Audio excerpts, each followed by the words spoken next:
What it do, people? Is the MMA guy.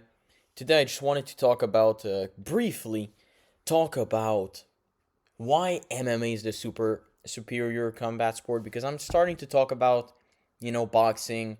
Dana White's ZUFFA. They just signed Jai Opeitia, who's a phenomenal cruiserweight boxer, probably currently the best cruiserweight boxer, but he's not like the undisputed champ or anything. So it's like a very sick business move. It was very clean.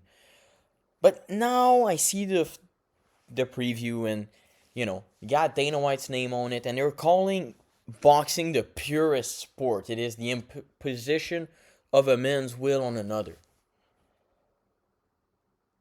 And that doesn't sit right with me as the CEO of, obviously it's for a publicity, but I just feel like they're talking down MMA at this point. I just feel like Dana White's like fully shifting to boxing because of the Turkey deals and such. Here's my thing, okay? MMA is a way purer form of boxing, of fighting than boxing is. I mean, no one. Okay, here's why it's better than wrestling and jiu-jitsu. Wrestling and jiu-jitsu, let's say you're the greatest wrestler in the world. You're the greatest combat athlete at a combat sport where I can't hit you with a right hand to the jaw and send you into, like, and knock you unconscious. So how much of a combat sport is that? Because that's the biggest risk in combat sport, huh? And then you have boxing and kickboxing, and it's the same problem for both, and Muay Thai as well.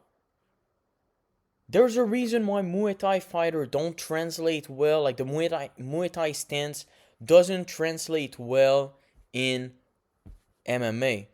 It's because all of those sports, all three of them, some of them are a little bit better, but they all fail against the ability.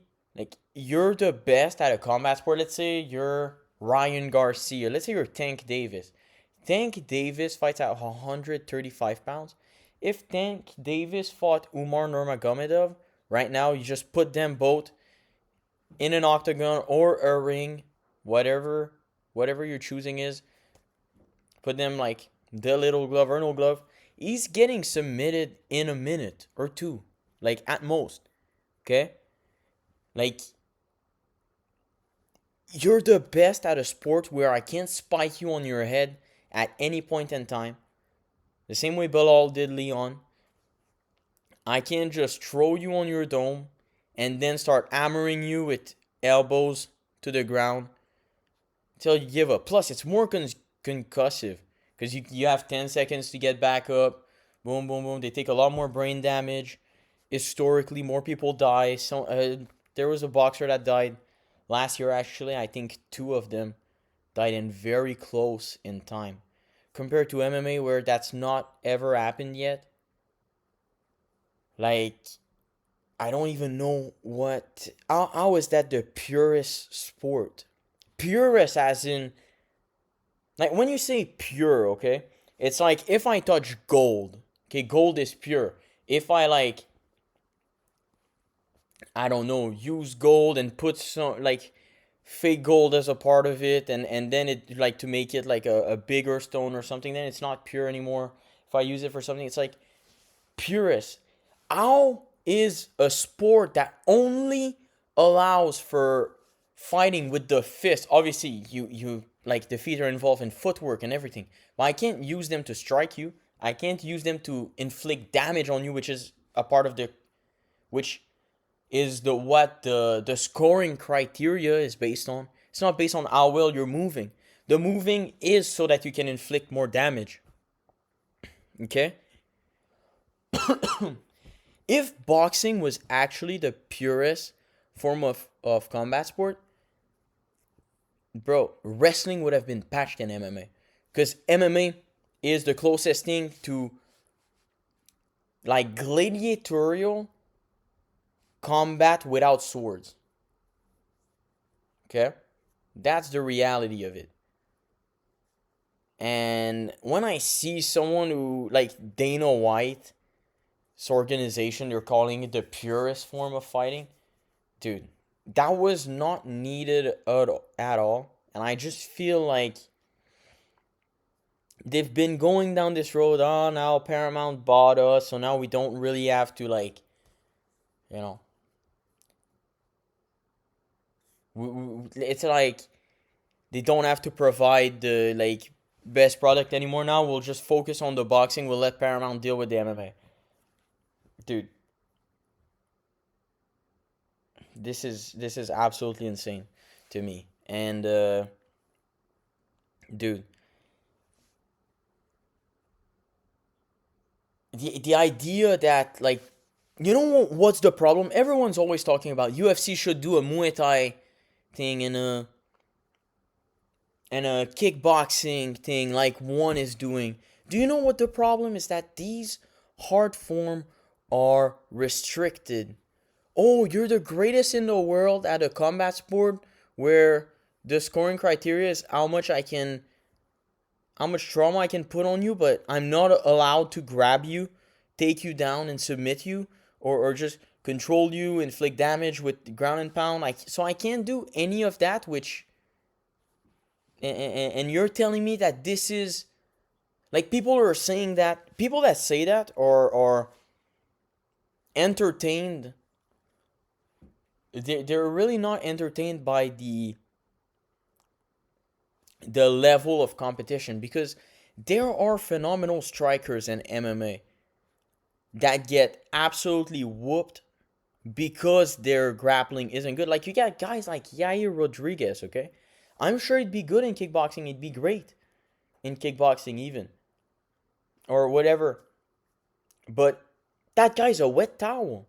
The idea that this guy should be looked at as like a world championship fighter, when we as MMA fans know that the second someone tries to take him down, they succeed, and they often, like, they're always going to beat him. Like Brian Ortega did, as, like, coming off a big injury, and he hasn't won a fight since. Got 50-45 by Aljamain Sterling on the feet since.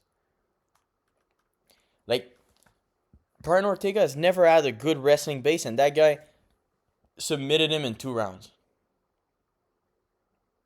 Are we gonna act like Yair Rodriguez? Like, combat sports, I get it. Obviously, I do love boxing and the history of boxing. You know, guys like Marvin Hagler, Sugar Ray Robinson. But MMA wasn't there back then. If MMA had been there back then, can you imagine the names that we would have nowadays? It would be insane. Like, we already have that with Pride. Like, the legends, Fedor Emelianenko, you know, all those guys. They're like Wanderlei Silva. They just did the movie Smashing Machine on Mark Kerr.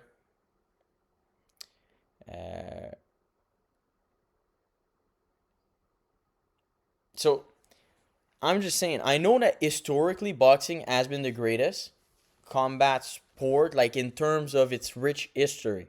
But as a form of combat, you could never tell anyone that in a ring, whether it's in the octagon, and like, the idea that a guy like a 35er in boxing could compete in combat. I'm not saying in boxing, in combat.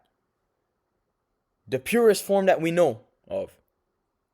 With any of the top MMA 35ers, like a Sean O'Malley, a Peter Yan, Merab Dvalishvili, Umar Nurmagomedov. I mean, Corey Sandhagen. Dude, there is no way. Okay? So, I don't want to hear it. And it's really not good for the CEO of the biggest MMA organization to do the publicity and talk about boxing that way. I think that was a stupid move by him. But this is what I had for you guys. I hope you know it, because I'm gonna be talking about boxing. I'm gonna do videos on boxing now and then and stuff, and I don't want you all to get it mixed up. I'm never gonna switch to go, oh, I think boxing's better than MMA now. Dude, unless like the quality of the cards becomes shit and everything, then I might do a switch up. But as long as the quality remains even remotely close to the to what it's at now, dude, shouldn't have a problem with that. So thank you for watching, guys. I hope you liked the video. Make sure you drop a comment and subscribe to the channel, man. Let me know what you guys think.